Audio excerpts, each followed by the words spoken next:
Si tu veux comprendre pourquoi tu es tout le temps mêlé avec tes entraînements, avec ton alimentation, regarde ce monde-là 30 secondes. Un supposé expert va te dire qu'il faut que tu fasses quelque chose avec tes entraînements, un autre va te dire littéralement le contraire. Même principe pour ton alimentation, une journée c'est bien de manger quelque chose, une journée c'est le démon.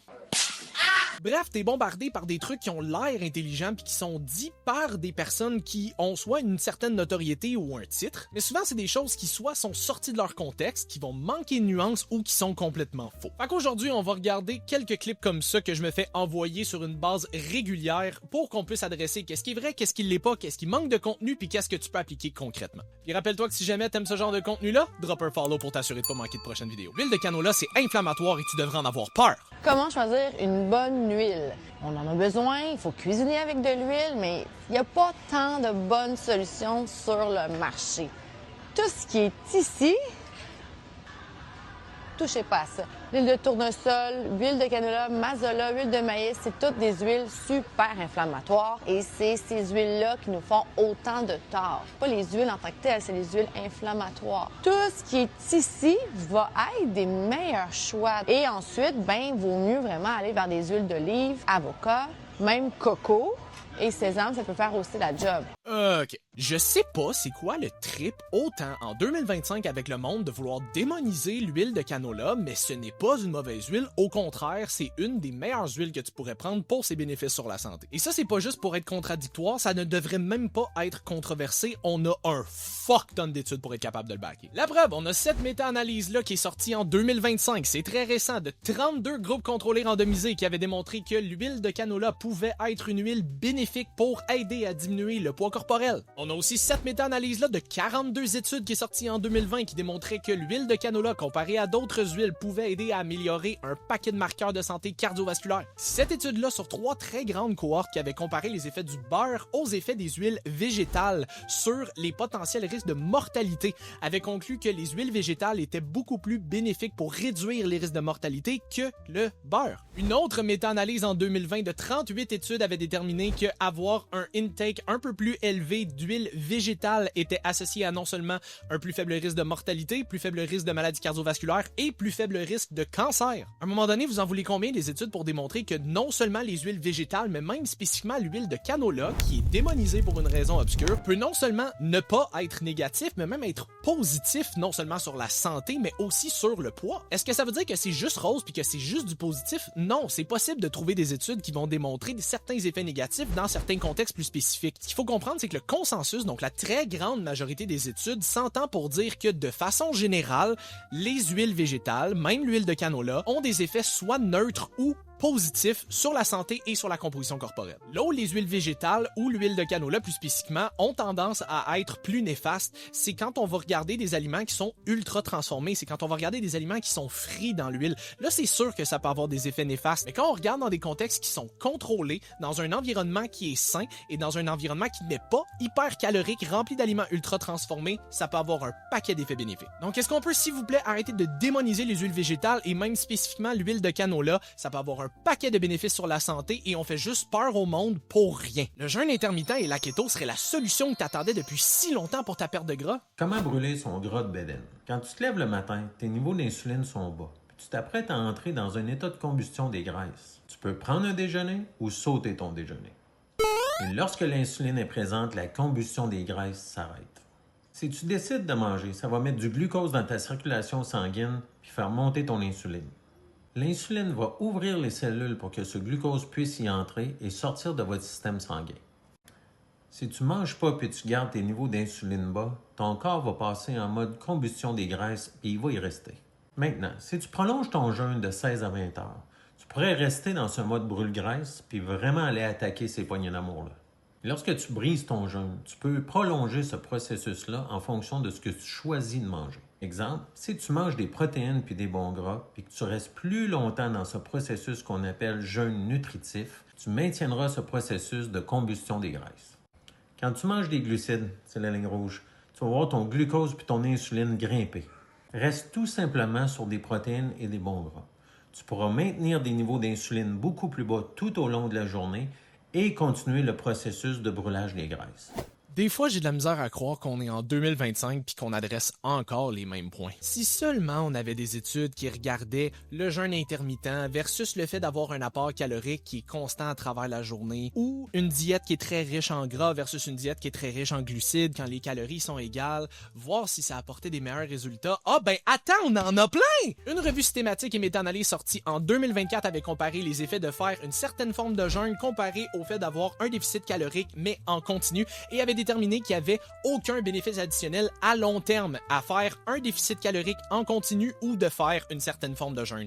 Tant que le total de calories à la fin de la journée est le même, que tu le fasses en jeûne intermittent ou que tu le fasses de façon constante, tu vas brûler la même quantité de calories. Avoir un pic de glycémie et ou d'insuline après un repas, c'est normal, mais ultimement, c'est pas parce que tu as une hausse d'insuline après avoir mangé un repas que soudainement, ça va faire en sorte que tu seras plus capable de brûler du gras à travers ta journée. Parce que si c'était le cas, non seulement on aurait vu plus de bénéfices en termes de perte de gras avec une certaine forme de jeûne, mais on en verrait aussi avec des diètes qui sont plus riches en gras, plus faibles en carbs, ce qui n'est pas le cas. Parce que si on regarde cette méta-analyse-là sortie en 2021, qui avait comparé les effets de faire une diète riche en gras et faible en glucides aux diètes riches en glucides et faibles en gras, qui avait déterminé que tant que les calories sont les mêmes, la perte de gras va être sensiblement la même aussi. C'est pas une question de est-ce que j'ai plus de gras, est-ce que j'ai plus de glucides, est-ce que je vais avoir une grosse réponse de glycémie, est-ce que je vais avoir un gros pic d'insuline après un repas. C'est majoritairement une question de calories. Est-ce que tu as le même total de calories à la fin de ta journée, oui ou non? C'est ça le gros problème avec beaucoup d'influenceurs de fitness qui vont avoir sur les réseaux sociaux, où est-ce qu'ils vont se concentrer sur un mécanisme qui est vrai et ils vont extrapoler des résultats qui, eux, ne le sont pas. Quand on regarde les résultats à travers les études, le fait de connaître un mécanisme ne fait pas toujours en sorte qu'on est capable de l'extrapoler en résultat par la suite. Parce que si c'était le cas, le jeûne intermittent ferait perdre plus de gras et les diètes keto feraient perdre plus de gras. Ce n'est pas le cas. C'est toujours une question de calories. À calories égales, une diète riche en glucides prise en continu aurait les mêmes bénéfices en termes de perte de gras qu'une diète keto faite en jeûne intermittent. Ça veut dire qu'il n'y en a pas de diète magique pour ta perte de gras, mais ça veut aussi dire, par exemple, que tu peux adapter ta diète à ce que tu préfères. T'aimes ça faire du jeûne intermittent? Have fun. T'aimes ça manger keto? Vas-y. T'aimes ça manger des carbs? Garde-toi. Tant que tu restes en déficit calorique, à la fin de ta journée, ta semaine, ton mois, tu devrais perdre du body fat quand même. Serais-tu mieux de courir longtemps ou rapidement pour perdre du gras? Quand tu veux brûler du gras, comme c'est un carburant de longue durée, c'est des efforts ou des activités qui ne peuvent pas être très intenses. Si je fais une marche ou si je sprint, mes muscles contractent pareil, mais les fibres musculaires que je vais aller chercher, si je fais de la marche, je vais aller chercher des fibres qu'on appelle des fibres de type 1. Des fibres qui sont super résistantes à la fatigue. C'est des fibres qu'on utilise tout le temps. Ces fibres-là sont bonnes pour utiliser le gras. Si je cours, je dois générer plus de puissance à chaque pas. Les fibres de type 1 sont limitées dans leur capacité à générer beaucoup de force, beaucoup de puissance. Donc là, je vais aller chercher d'autres fibres. Puis plus je cours fort, plus c'est puissant comme mouvement, plus je vais chercher ce qu'on appelle des fibres de gros calibre. Puis plus les fibres sont capables de générer de la force, d'habitude, moins elles sont outillées pour utiliser du gras comme carburant. Puis le problème de l'utilisation des lipides, l'oxydation des lipides, c'est que ça prend du temps et c'est un carburant qui demande beaucoup d'oxygène pour fournir de l'énergie. Donc, si tu augmentes l'intensité, tu ne peux pas te permettre d'avoir des extras d'oxygène. Donc, les glucides, le glucose, le glycogène, permettent de donner plus d'énergie par litre d'oxygène que tu consommes que les lipides. Fait que plus tu es intense, plus c'est un carburant intéressant.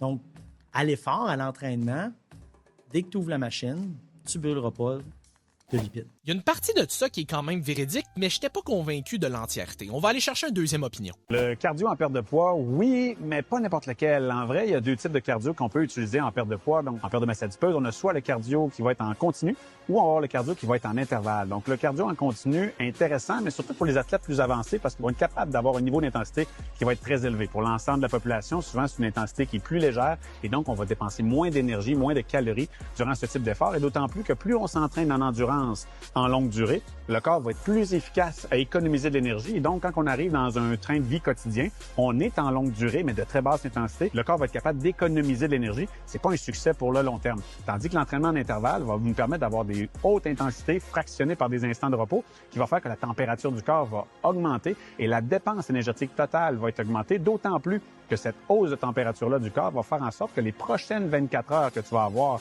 à vivre suite à ton entraînement en intervalle va va augmenter la dépense énergétique d'environ 150-200 calories supplémentaires, bonus que tu viens obtenir pour ta perte de gras. C'est un des problèmes avec les réseaux sociaux, puis une des raisons pourquoi beaucoup de gens qui connaissent moins ça sont complètement mêlés. T'as deux personnes comme ça qui sont les deux kinésiologues et qui les deux disent des affaires opposées et qui les deux ont une partie de vérité, mais pas entièrement. Si on regarde la première vidéo, c'est vrai que d'utiliser des fibres lentes a tendance à utiliser plus de gras comme source d'énergie et d'utiliser des fibres rapides a tendance à utiliser plus de glycogène comme source d'énergie. Par contre, il faut faire la distinction, l'oxydation des graisses comme source d'énergie ne veut pas dire perte de gras. Et là, on a une autre personne qui va dire que le fait de faire de l'entraînement en continu à plus faible intensité fait en sorte que le corps a tendance à s'adapter et que la dépense énergétique finit par diminuer. Ce qui est vrai. Par contre, c'est pas exclusif à l'entraînement à faible intensité. L'entraînement par intervalle à haute intensité, c'est la même chose. Le corps s'adapte à tous les efforts tant qu'on ne continue pas d'augmenter le niveau d'intensité. C'est ce qu'on appelle la surcharge progressive. C'est pas juste viable dans le gym, c'est viable pour les entraînements cardiovasculaires aussi. C'est ce qui fait que quand on regarde à travers les études, quand on compare des entraînements à faible intensité en continu à des entraînements par intervalle à haute intensité,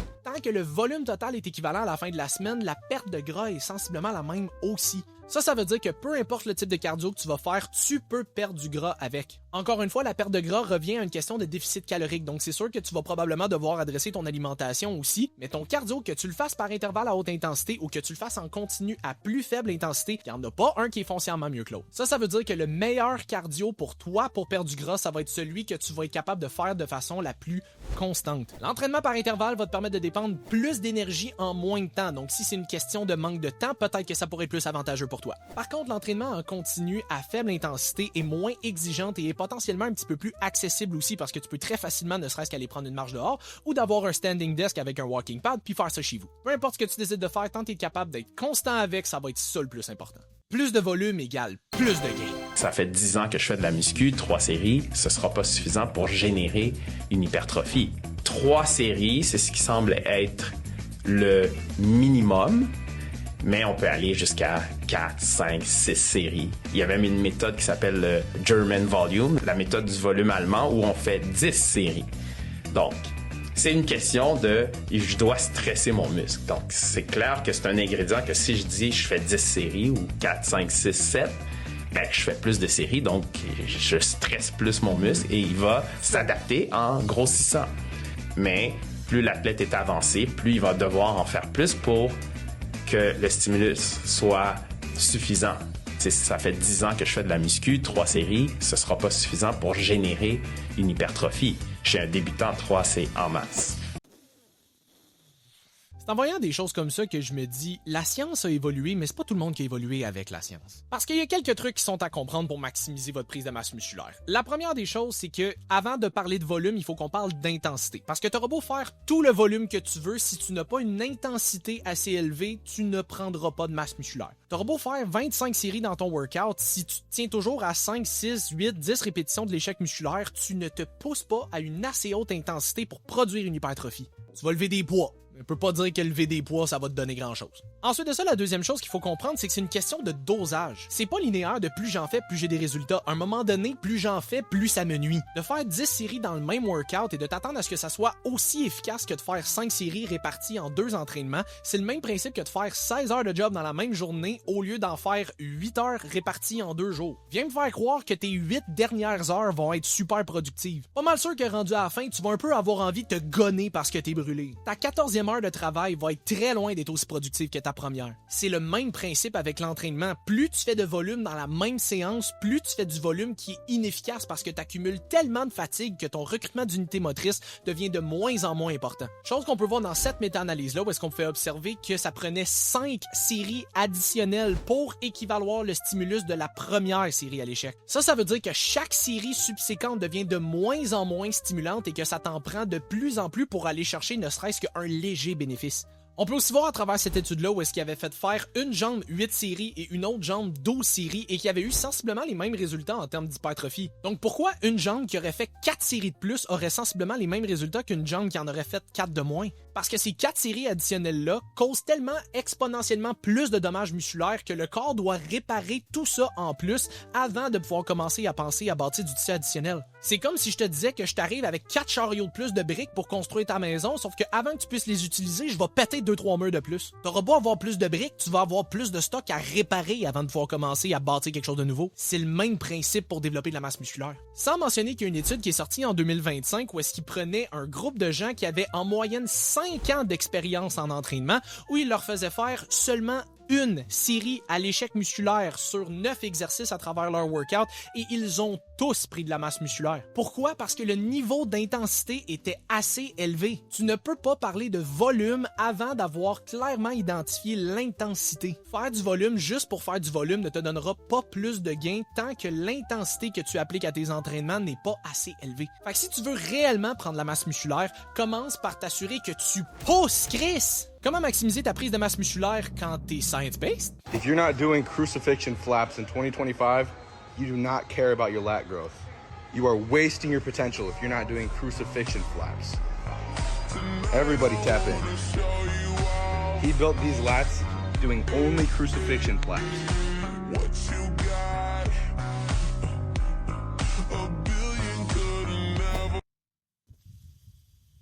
C'est gênant. C'est à cause de monde comme lui qu'il y a autant de monde qui va bâcher sur les gens qui sont science-based. Ça, c'est pas être science-based. Ça, c'est juste essayer de réinventer la roue pour que ça soit le moins forçant possible. Fait qu'on va peut-être clarifier ensemble c'est quoi être science-based. Le premier point, tu dois t'entraîner fort. Tu devrais t'entraîner à ou près de l'échec musculaire au moins 1 à 2 séries par exercice. Ensuite de ça, tu veux éviter le junk volume. Pas besoin de faire 25 séries par groupe musculaire par workout. Pas besoin de faire 15 à 20 reps par exercice. Viser en moyenne un 5 à 10 répétitions pour limiter les reps inutiles qui ne produisent pas assez de tension mécanique significative pour être capable de bâtir de la masse musculaire. Viser entre 2 et 10 séries gros maximum à travers votre semaine par groupe musculaire. Je vous rappelle qu'une seule série poussée à l'échec musculaire peut produire des gains même chez des intermédiaires. Vise une surcharge progressive. Donc soit tu essaies d'ajouter un petit peu plus de poids ou tu essaies d'ajouter une répétition de plus le plus fréquemment que tu es capable. Idéalement, priorise avec des mouvements qui vont être un petit peu plus stables pour éviter de devoir dépenser un paquet d'énergie juste pour te stabiliser. C'est la raison pour laquelle j'ai tendance à prioriser les machines, mais ça veut pas dire du tout que les poids libres sont mauvais. Et finalement, sois patient et répète pendant des années. Bâtir de la masse musculaire, c'est un long processus et même en optimisant tout ce que tu